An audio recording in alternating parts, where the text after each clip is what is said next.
Let's do the ClO3- Lewis structure. Chlorine has 7 valence electrons plus 6 for oxygen times 3, and this up here means we have another valence electron for a total of 26 valence electrons.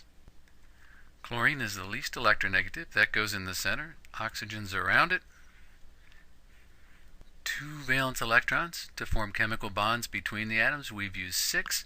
Then around the outside atoms, 8, 10, 24. We have 2 left over there. We'll put them down here to complete the octet for chlorine. So we've used all 26 valence electrons, and each of the atoms now has an octet.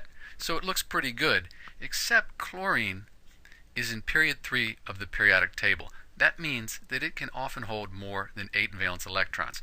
So we need to check our formal charges. Turns out our formal charges show that we have a +2 formal charge on the chlorine, and that the oxygens each have a -1 formal charge.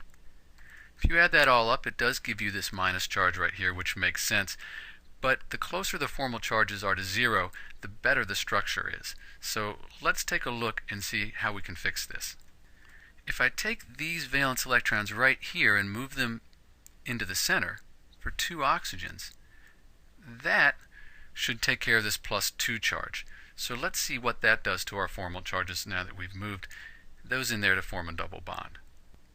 So by making those double bonds between this oxygen and chlorine and then this one here, we now have a formal charge of 0 on the chlorine and on these 2 oxygens right here, while this oxygen, the black one, has a -1 charge. And that makes sense because the total charge here, now -1, and this is -1 as well. One last thing, since it is an ion, we do need to put brackets around it to show that it is an ion and it has a negative charge.